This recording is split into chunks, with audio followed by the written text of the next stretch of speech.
Welcome to your community of fee-for-service financial advisors who are successfully building profitable firms that serve the next generation of clients. You'll learn from innovative advisors whose unique stories will inspire you to dream big and take action on your goals. Are you ready to live your great life and help clients live theirs? Then you're in the right place.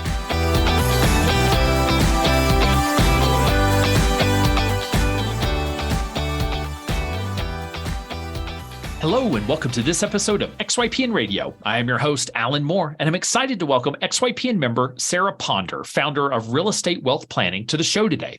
Sarah joked that she's 37 and on her fifth and hopefully final career. She started out in the enterprise car rental management training program, then ended up in a financial literacy software startup before getting her MBA. She was then recruited to Dimensional Fund Advisors, or DFA, where she moved up into a regional director role, during which time she got her CFP. She always knew she would launch her own firm one day and decided that the fall of 2020, right in the middle of COVID, was the right time. We talked about her decision to become an entrepreneur, as she had 2 kids under 4 and another on the way, and she had historically been the breadwinner for her family, as her husband is a realtor. She said she drank the niche Kool-Aid from this podcast, and after doing a round of interviews with real estate professionals, she decided to specialize in working with realtors. This interview was wide-ranging as we talked about her fee structure, successful marketing programs, her new course for realtors, and also how her family has leveraged an au pair to be able to support them with childcare so they can build their respective businesses. Without further ado, here's my interview with Sarah. Stuck managing your business instead of serving your clients? You're not alone. Entrepreneurs often find themselves working in their business rather than on it. That's why we're so excited to announce XY Virtual Assistant is here to free you up to do what you do best and leave the rest to us. Created to go way beyond traditional task management, XYVA was designed to be a partner who not only supports your business, but optimizes it. Check out xyplanningnetwork.com/assist to find all the ways XYVA can help you grow your firm from where it is today to where you want it to be. Hey, Sarah, welcome to the show. Thanks so much for being on. Thanks for having me. So I'm really excited after our conversation at XYPN Live 2021 in Denver. You and I struck up a conversation. My kids were at the conference. I had all 3 of my kiddos there. And just that conversation, I remember just learning so much about you and your firm and what you're building. So I'm just really excited to have you come on the show and share your story so that listeners can hear your perspective on just sort of all the things that you've done in your career. So thank you. Yeah. So could you start us off with sort of a brief history of sort of you and your career and how your practice came to be? Have you always been a financial planner? Did you get into this business later on? Yeah, I like to tell people I'm on my 5th career, hopefully my last. I'm 37. So it's been a bit of a journey. Yeah, careers are definitely not ladders for me. It's always hard for me to figure out where to start. I'll start at the end. So I own Real Estate Wealth Planning. I'm the primary financial planner. I now have a couple of people who do part-time work for me on the admin side. And I am now 2 years in to the business. It's been a bit of a rocky road with COVID and childcare and all that, which we'll get into a bit later. I focus on real estate professionals and realtors, mostly here in Austin, Texas. And the road to get there is kind of windy. My undergrad is from University of Texas in sociology. And so my mother told me that was going to be useless. And I actually think it's been really useful because I feel like it has helped me understand people and just how to navigate. Yeah, that's what's hard when those are degrees that you learn so much, but it doesn't point you to a specific career at a specific point in your life. Can be a little bit hard for parents, I think, that are helping fund that educational process. Yep. Happily for them, they were not much funding that educational process. I actually graduated in 3 years, primarily because they were not. And I just kind of wanted to, stop paying for it myself. So I actually graduated at 20. And my first job was at Enterprise Rent-A-Car as a management trainee, washing cars and selling car insurance, basically, for a year. And then got recruited into Teach for America, which is a teaching program that's part of AmeriCorps. Did that for 3 years in California. Okay. And then a bunch of other things. Worked at a technology startup where I focused on financial literacy for kids all over the country and traveled around, 20 or 30 states working for that startup. And in that, I kind of was sort of steeped in financial education. My clients were banks, and I felt like I was an ancillary financial services professional, but not like really actually in it. And from there, I got promoted a couple of times at that company, and then went to get my MBA, actually in an executive program, also at UT Austin. From there, I ended up pivoting completely after that program and went to Dimensional Fund Advisors on the investment side. DFA, what a transition to go from startup to, I mean, I love DFA, but like more of a corporate suit and tie type environment than a financial literacy startup. And so, yeah, how was that? I guess what helped you make the decision? I mean, it's a great company. They're great people. I remember my job for my first year was basically to like check numbers and check PowerPoints and like make sure PowerPoint slides were in the right order for the other like sales professionals. And I remember thinking, oh my gosh, I am at a company where there is a whole department of people where they get to like make sure the PowerPoint slides are like accurate. And whereas like I was in the world before where like that was every job was my job. And, you're doing the printing, you're doing the editing, you're doing the presenting, all of it. No, it really is a different environment. I wonder if some of our members that are now solopreneurs struggle with that a little bit when they come from more of a corporate environment where there is a team, there's checks and balances. And I think many of us leave that environment intentionally, but then we kind of miss the resources at times to just be like, hey, like, could someone spot check this presentation, be sure it's like factually accurate? You don't have that anymore. And so you went startup, corporate, startup. So you've sort of oscillate between the two. I guess which your preference is these days. Yeah. So DFA, I mean, they're in Austin now, after the move out of Santa Monica back in the day. It seems like it was just a couple of years ago, but I think that was like a decade. It was like 10 when years I was first getting into the industry. Maybe 12. And so, so I guess they're just recruiting out of the MBA program what was your actual title there if you were supporting the sales team? I was a senior associate in the institutional sales group.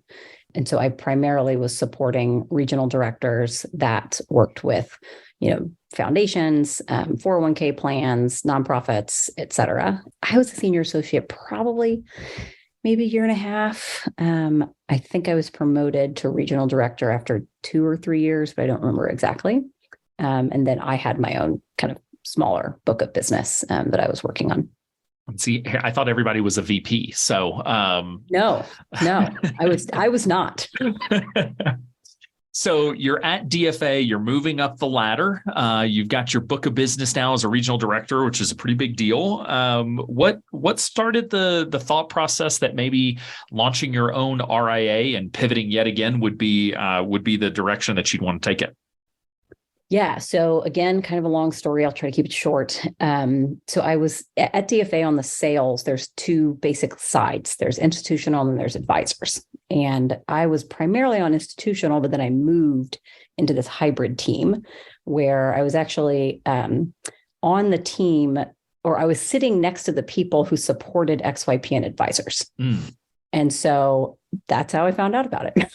Okay. Yeah, because we've had a relationship with Dimensional for, I don't know, 4 or 5 years now. They've been a great partner. And, but yeah, part of that partnership is a service team that, particularly on the sales side, that understands XYPN members, can get them signed up and go through the process. So that would make sense if you were, it feels like, decades ago when we actually used to sit in an office with other people, but you were literally in an office at a cubicle next to our support team, which is awesome. Yeah. So I was in no way actually involved with that. Towards the end, I ended up doing a couple of meetings with XYPN advisors because I was working on this institutional project that some advisors were interested in.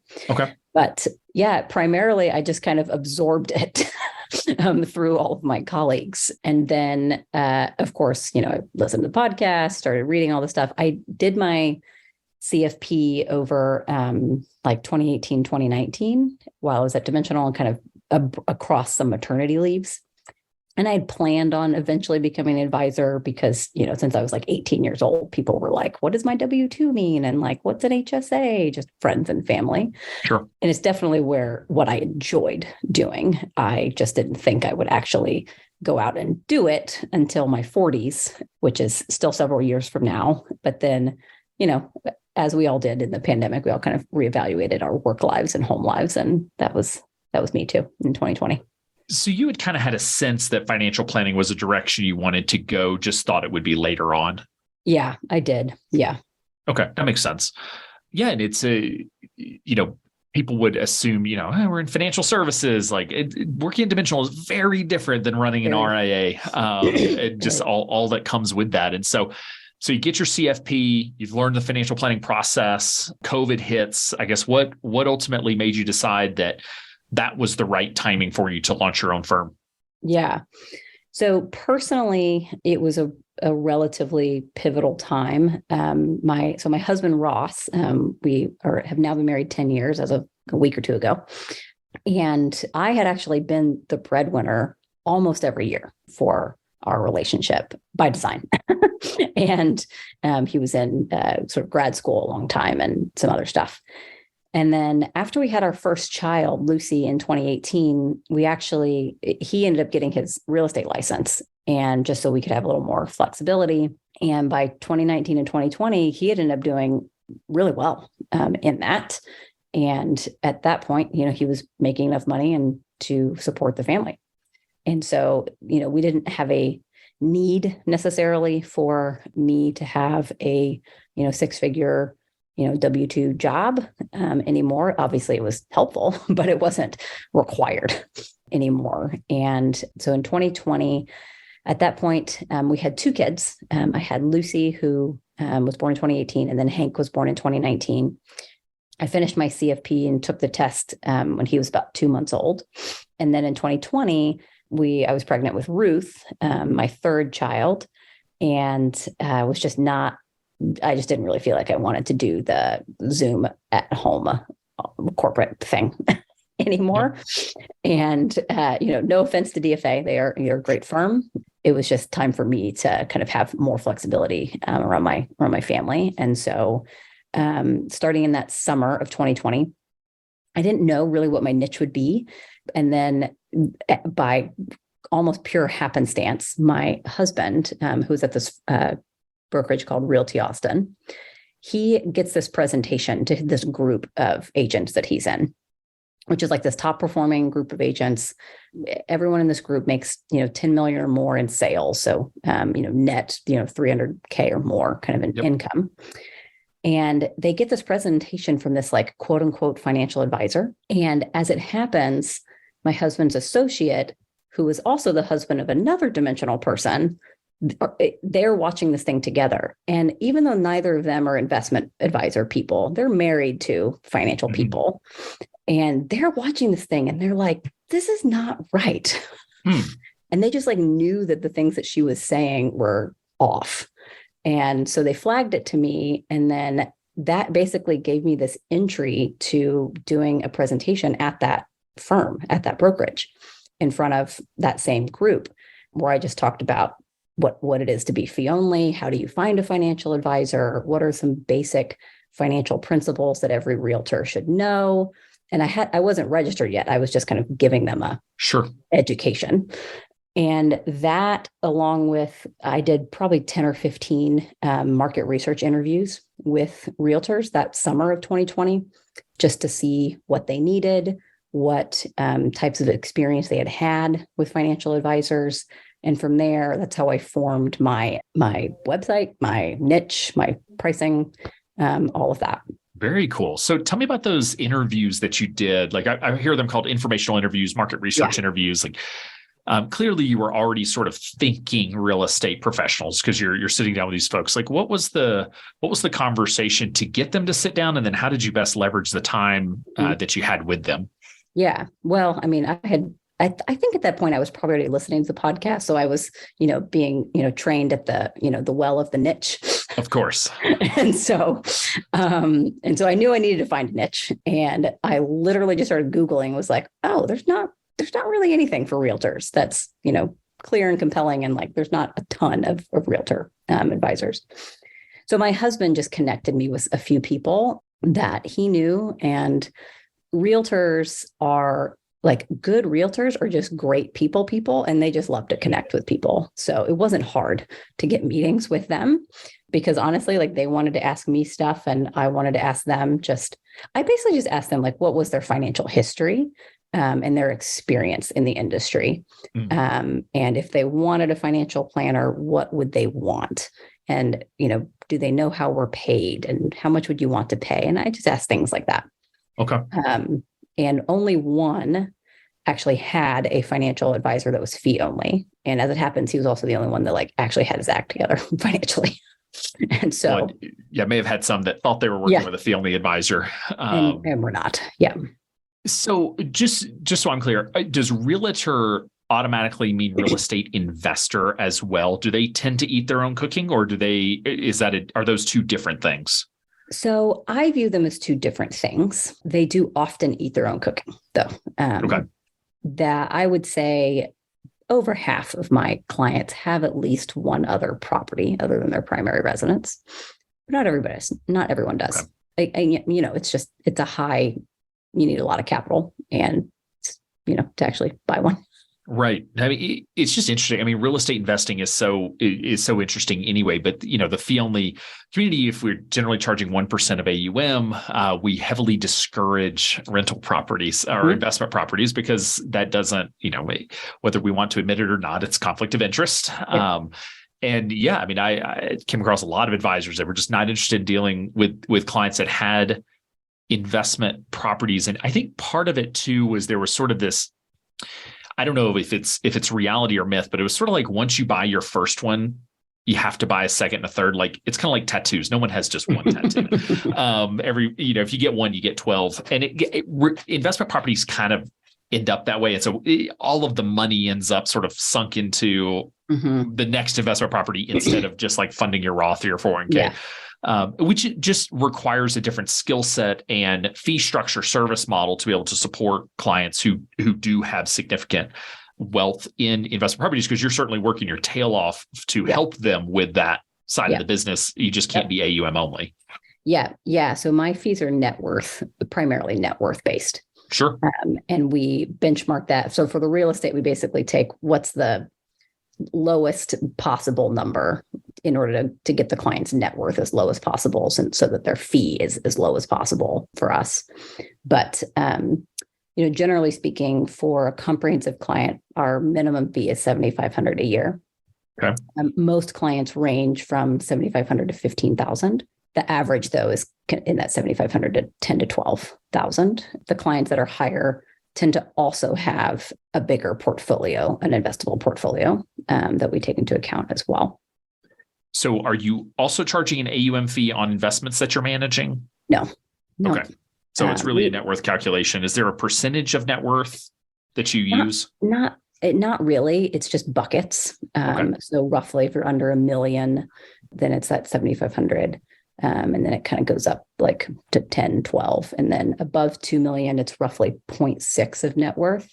Okay. That said, again, if I have a few clients that are over 2 million, and just depending on what mix of assets it is, we may do a blend of a tiered AUM fee that we then convert into roughly a flat fee based on what that tiered AUM would be. Okay. Pretty much always like rounded down so that it's like a little bit nicer to them.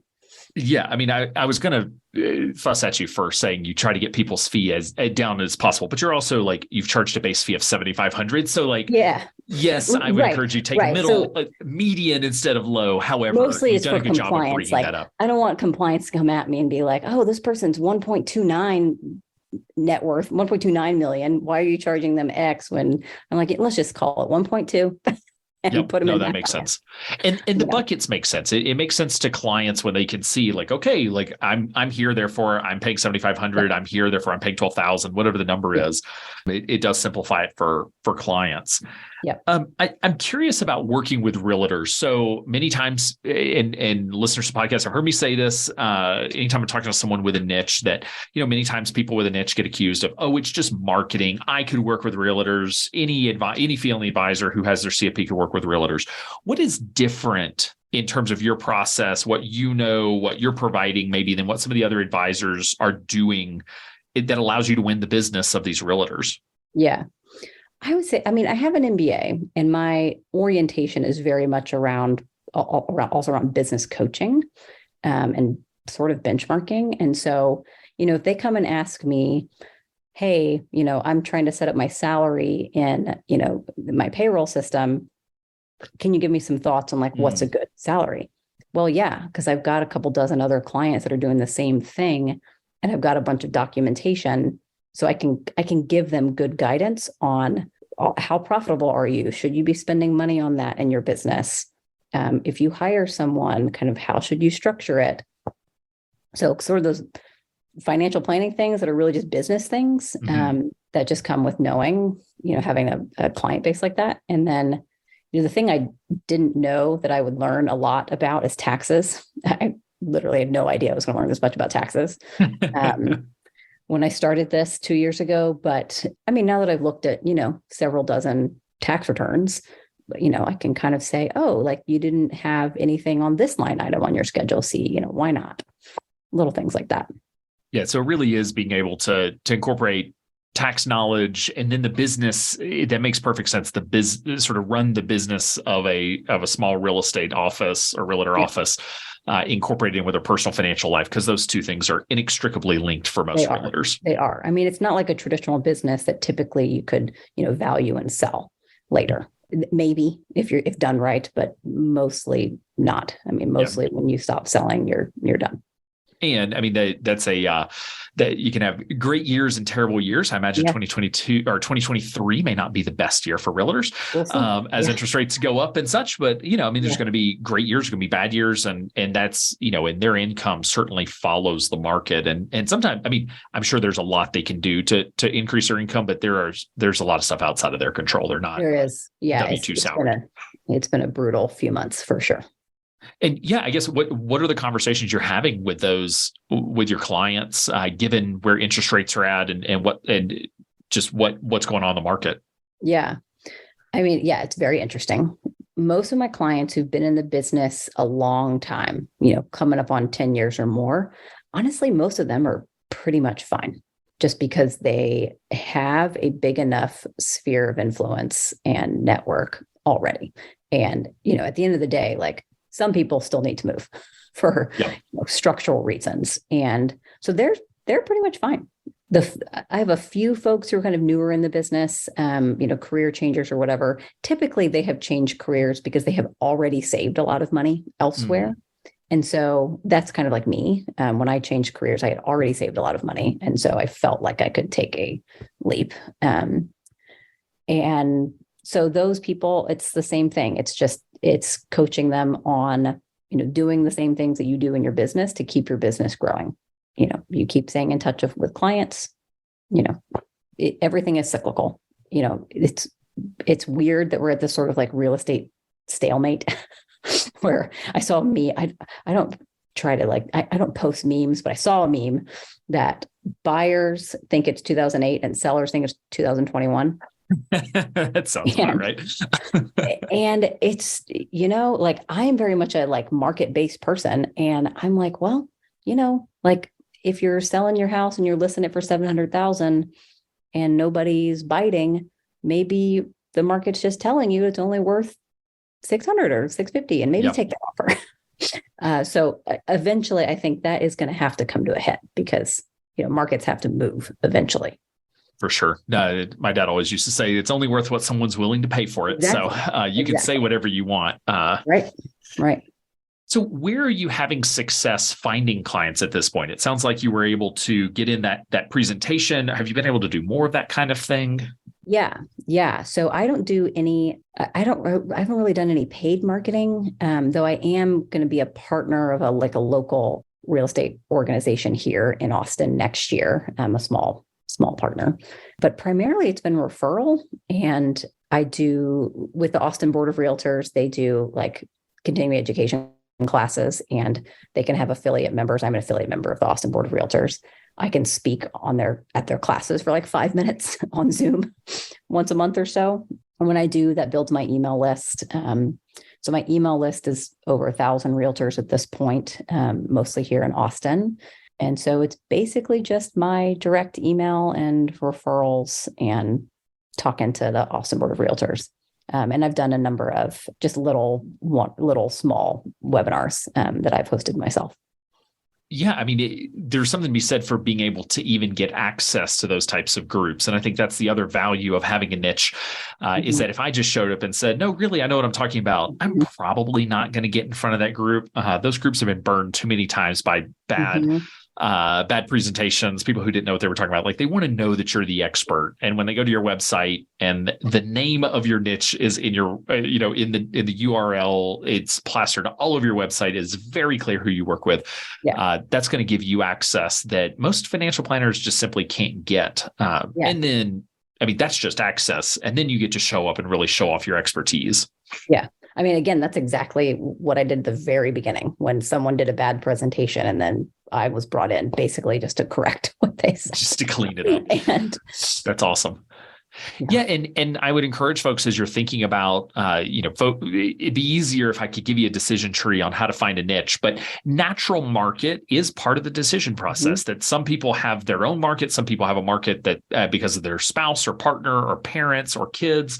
That, I think about our advisors who work, we've got one advisor who works with Olympians. Like, you got to be an Olympian to be in that world. Like, that's a natural market that some of us don't have. And yours was realtors, and your partner gave you access to that in some ways that you may not have gotten otherwise. And like, folks need to feel free to leverage that. I mean, I talked to advisors who, their wife is a dentist, and so I've been able to get in with dentists, like things like that. Like, be willing to leverage that and see if there's an opportunity there. Yeah, absolutely. So I want to switch a little bit over to the personal side, because that was something that I remember very vividly from our conversation now 5 months ago, 4 or 5 months ago, or I guess the conference was in October, 3-4 months ago. Who knows? Time flies. COVID time has gone out the window. And it's 2023, Alan. I know, right? I haven't actually had to write that on anything. I know. I fill out so many checks these days, so I get so many opportunities. But you started a firm at a time when you weren't supposed to. And I say that in jest, but you have young kids. We're in the middle of a pandemic. You've got a cushy job that you already know how to do with a great salary, I presume, or good enough salary.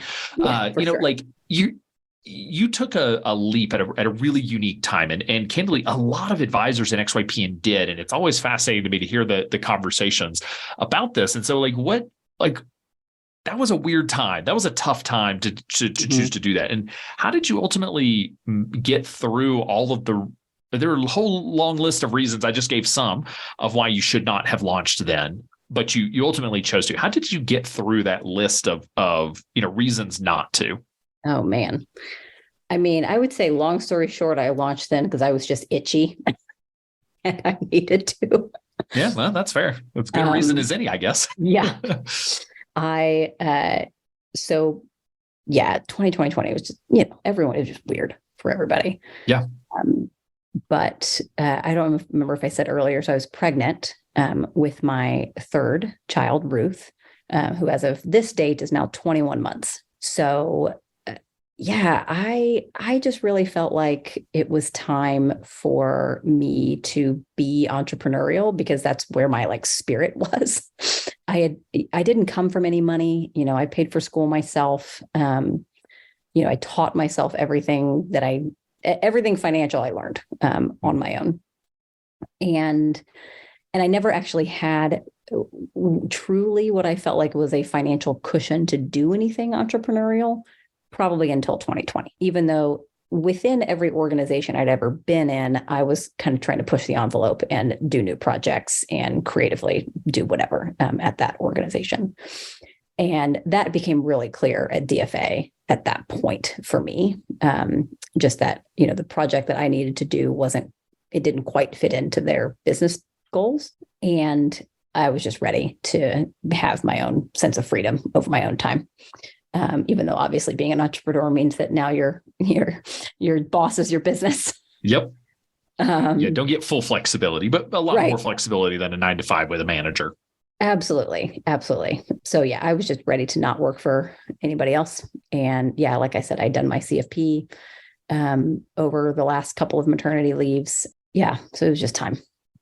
I mean, it sounds like financial really was like you were sort of waiting until the finances made sense which obviously that's a huge thing that too many people jump a little too early before the finances are figured out. And it does create a ton of stress, which, you knew COVID pandemic was happening when you launched, but I think we all thought it was going to be over sooner.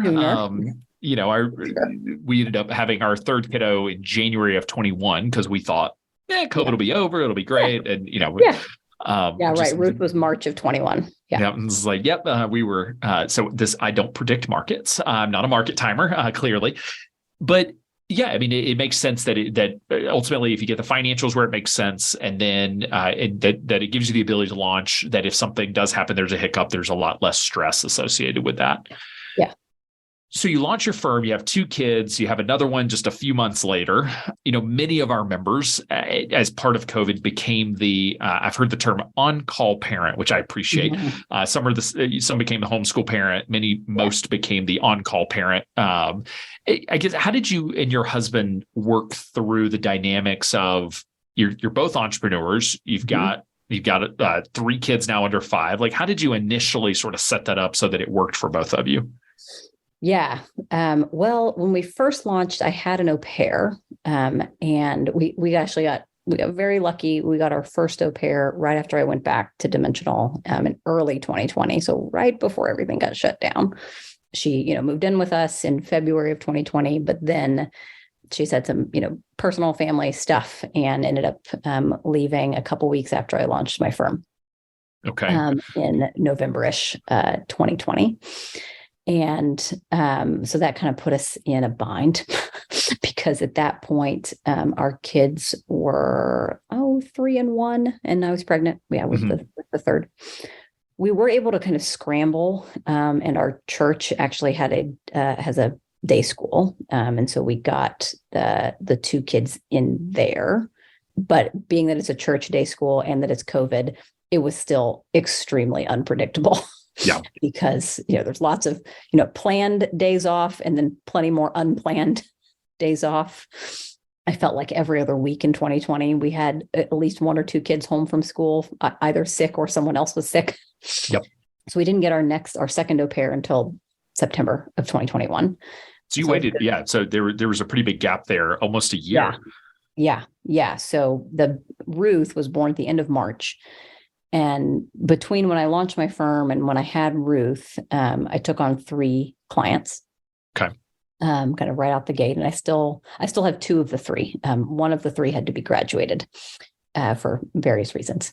But, they were really understanding. I actually had to hire someone to help out while I did maternity leave for a few months. She didn't need to do very much, but I felt like, someone else needed to log into Schwab other than me. And I definitely want to talk more about that because that's it's a really great model. Yeah. I think she's actually an XYPN member now. She was great, okay. But helped me out in that little interim. 21 also was the snowvid time here in Texas, and we had our house broke. No. Yeah. Well, I was, I don't know, probably 35, 37 weeks pregnant with Ruth when the house broke with the snow. And so we were out for about 3 months at that point as well. So 2021, stress-free year for you. This sounds great. Let's repeat this one. I don't think I took another client until maybe August or September. Yeah, I can see why. Of that year. And then we've taken 1 most months since then. Okay.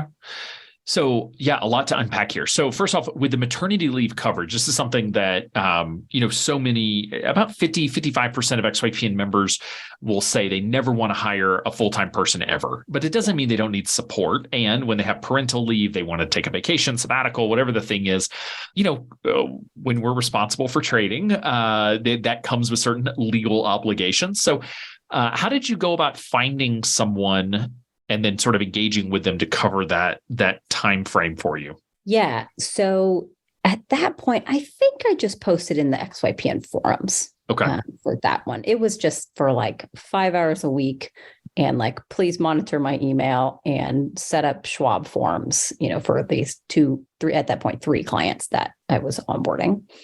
And so she just, again, helped document stuff, compliance.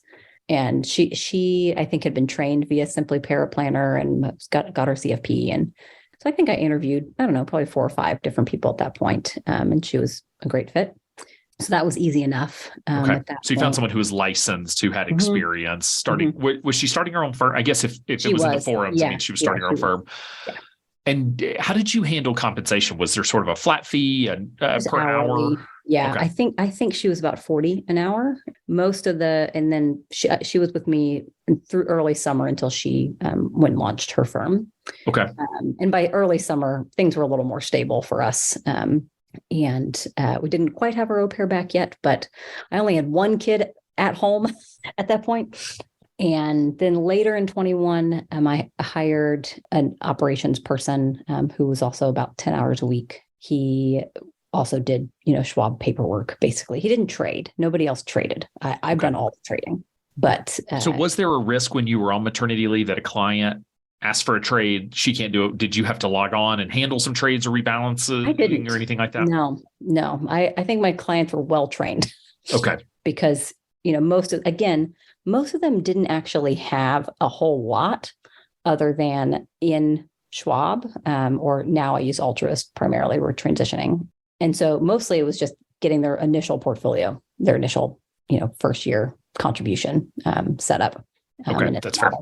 Yeah. The other thing that you mentioned is the au pair program, or that you hired an au pair. So many people may not know what that is. So can you just sort of give high level, what is an au pair, and why did y'all decide to hire one? Yeah. So an au pair the au pair program is regulated by the Department of State. There's about a dozen or so agencies that sort of, interview and do background checks for folks overseas. It's like 90% women, almost all are women, and they have to be between the ages of 18 and 26. And so they come over on a 1-year J1 visa, staying with you, the family. So the company, we use Cultural Care. They're fine. They're basically all the same. So you pay an annual fee to Cultural Care, and then you pay a weekly stipend to the au pair. And then, of course, you provide room and board. They have to have a private bedroom in your house. We also provide a vehicle and, cell phone, gym membership, that kind of thing. Food, obviously.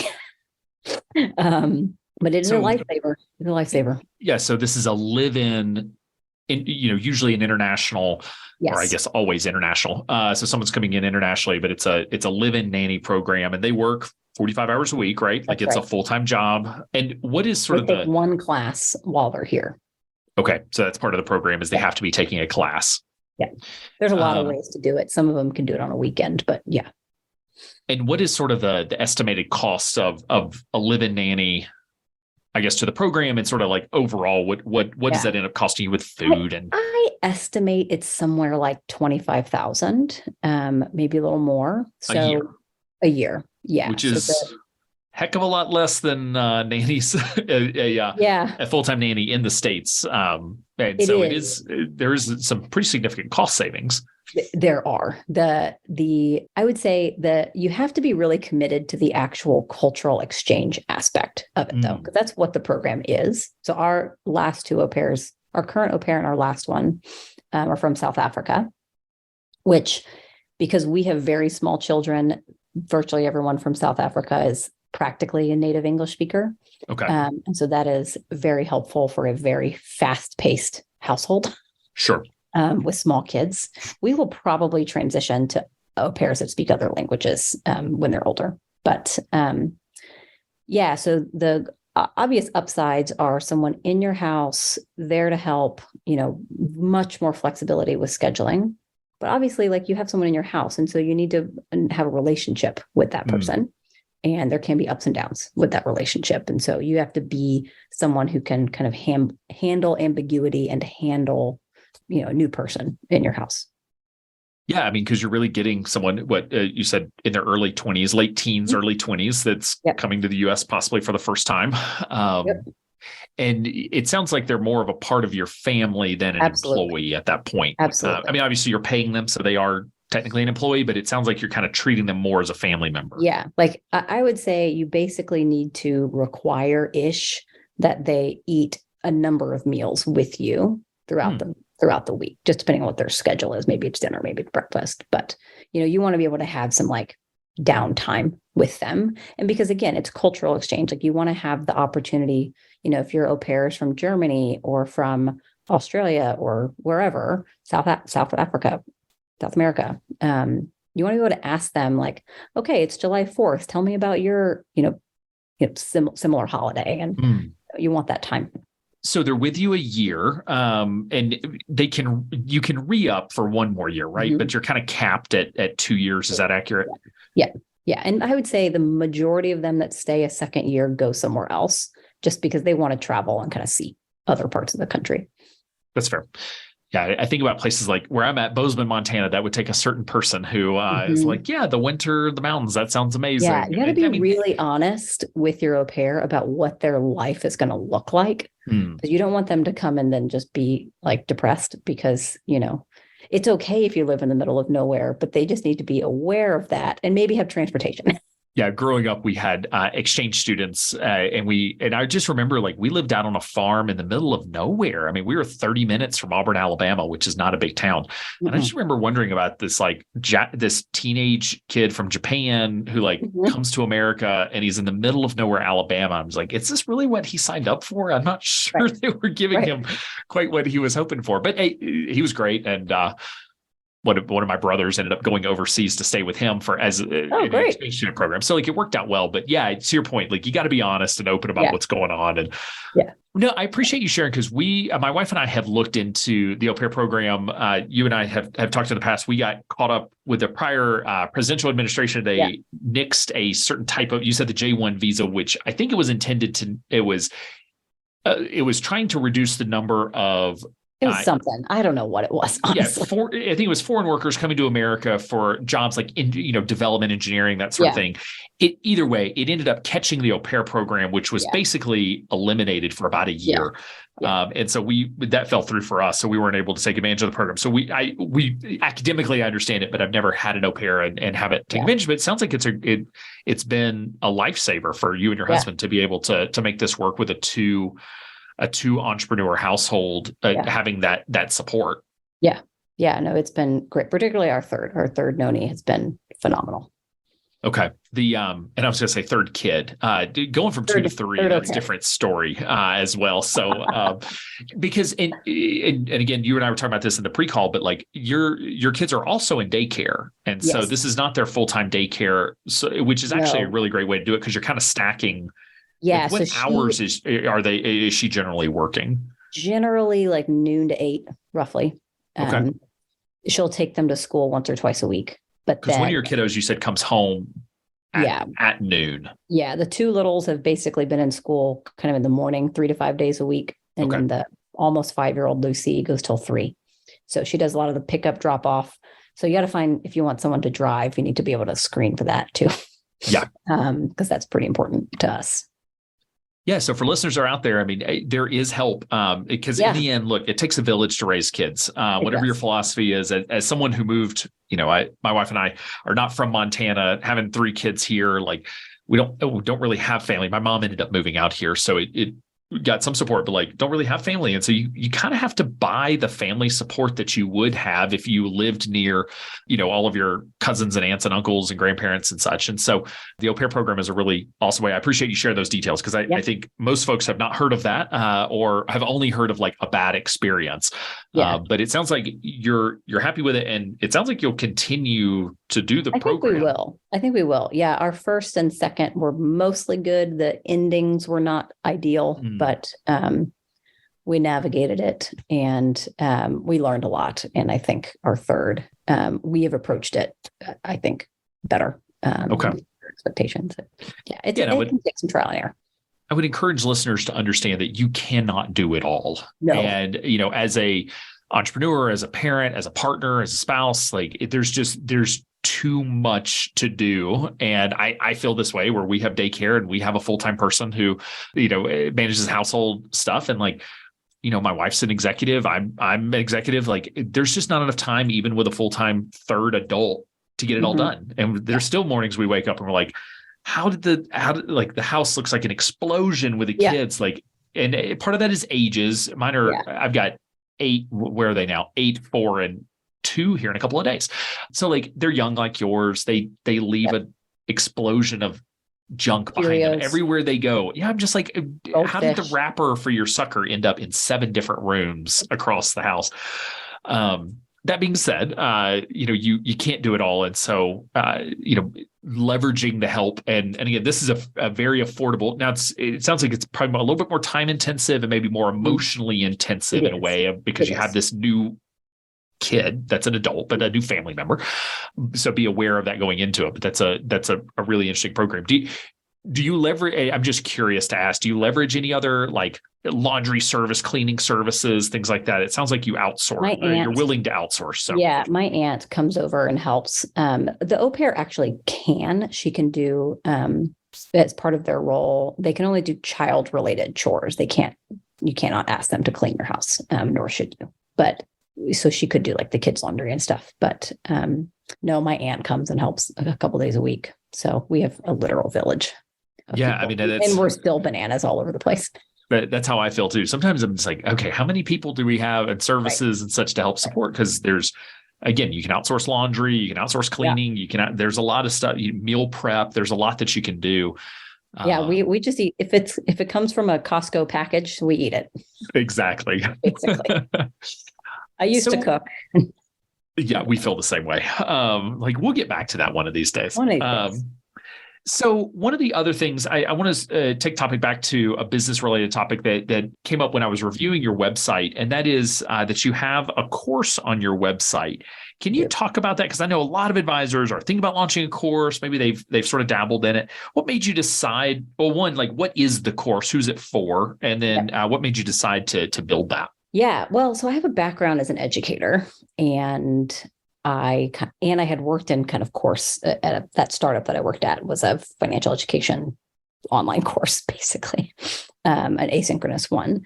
And I ended up, I had been thinking about it for the last 2 years. And then, of course, life happened in between, as we've discussed. And so I didn't actually launch it until August of last year.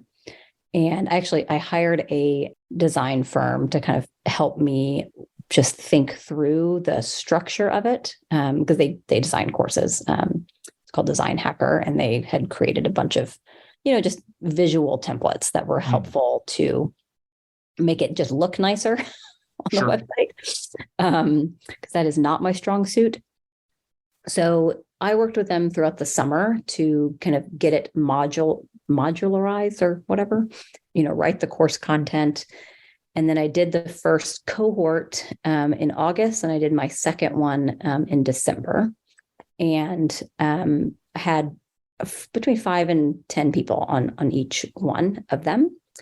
And what I'm doing is I'm having every current client take the course, and it's basically financial planning foundations for realtors. So all the basic stuff that I would probably speak to them one-on-one in meetings about investments, basic information about taxes, what's a marginal tax bracket, what's passive investing, and some business topics that are specific to them.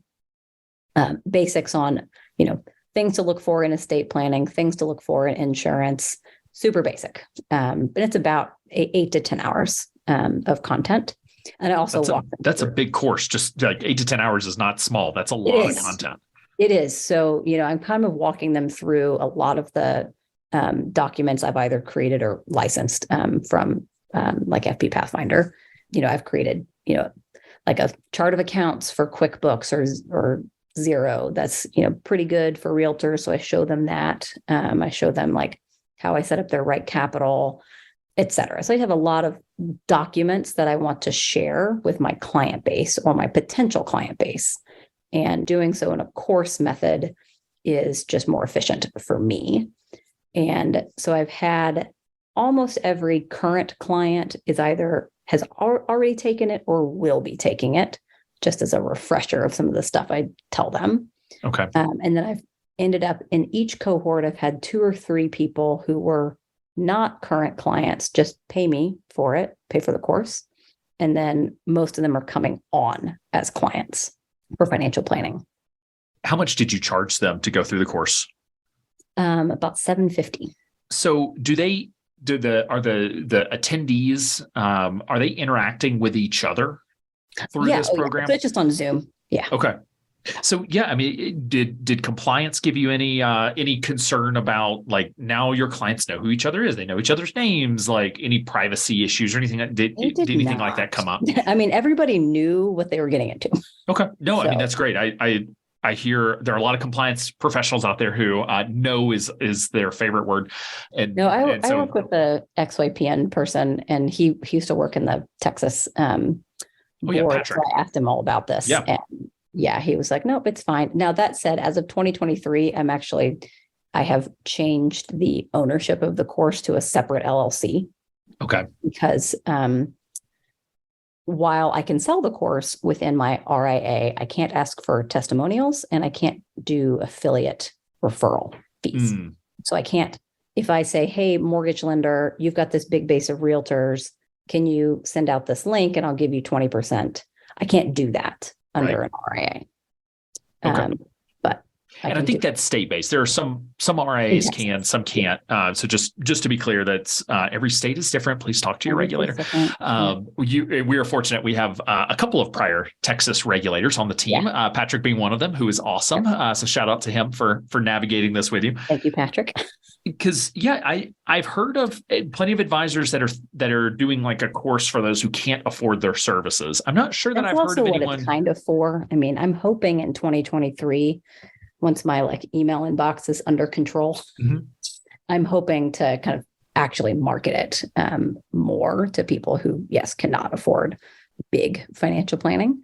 That's the purpose of it. But the purpose that has become clear to me also is just saving me 8 hours of time with every client by kind of giving them a baseline of information. Yeah, I think that's the part that's really interesting, is that I haven't heard of advisors that are not requiring it, but it sounds like you're pushing I'm requiring it. As of this year, it is required.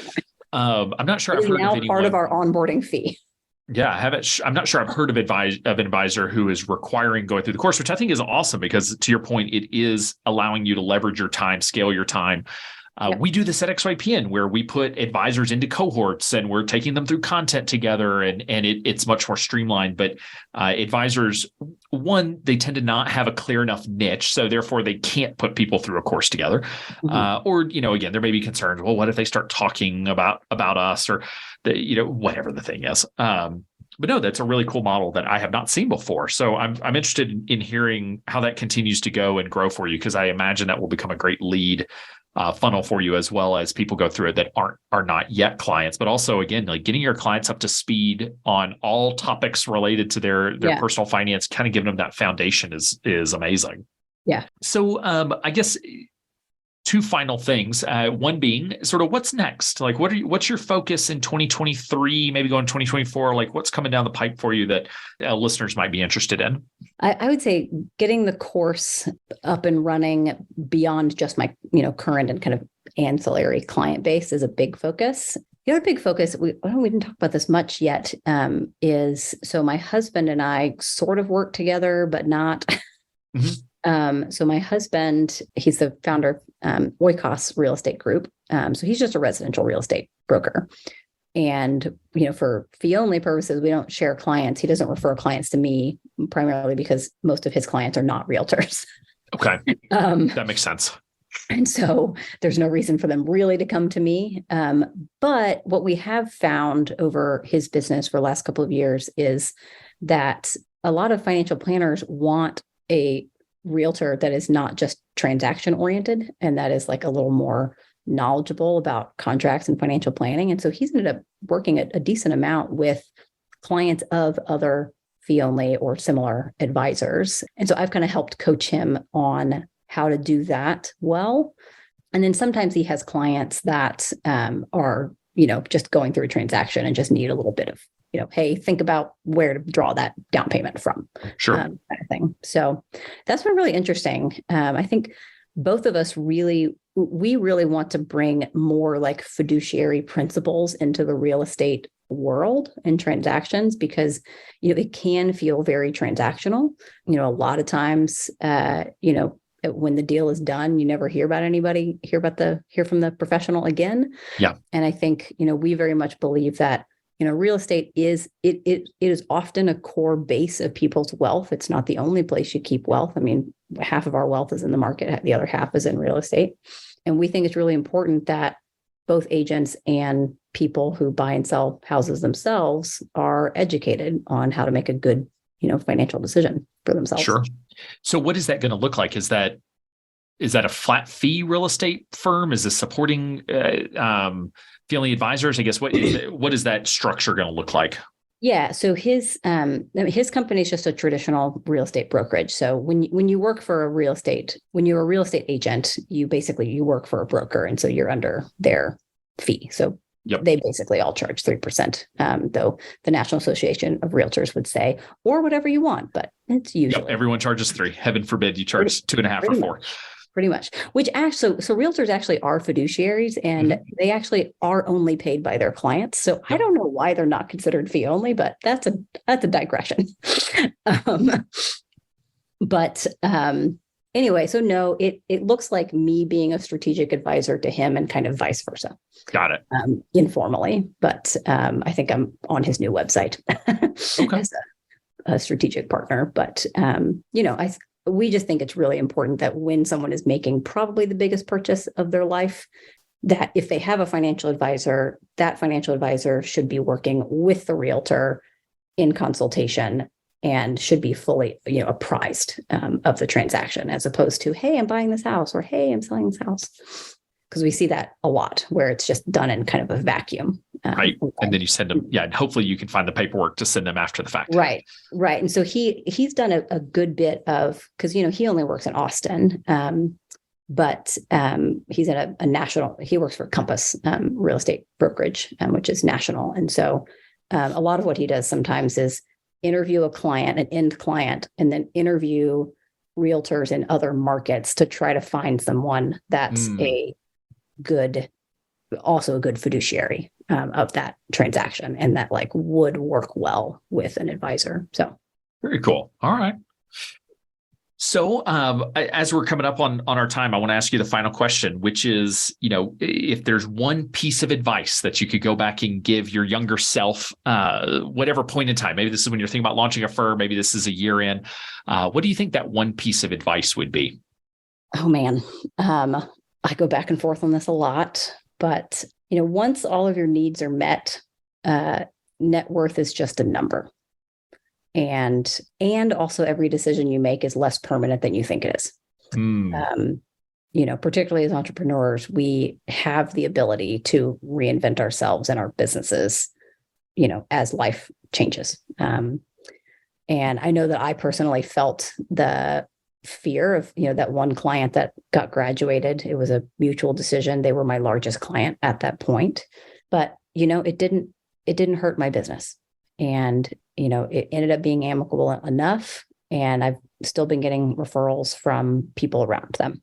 So, that's just an example, but the things that we think are permanent are not, I love that framing, because it's easy to, every decision that you make, to think, it's going to be this way forever, or, I have to make the best decision possible. Yeah. And it's just like, sometimes you just don't know. You're making decisions with incomplete information and you hope for the best. So, yeah. I mean, I grew up in a 1,400 square foot house.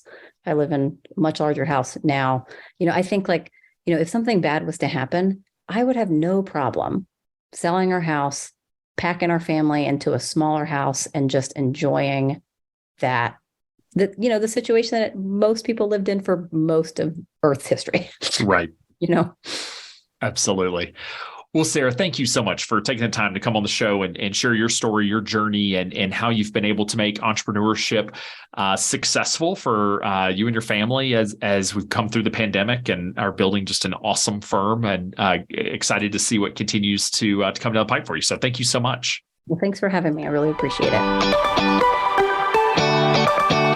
Stuck managing your business instead of serving your clients? You're not alone.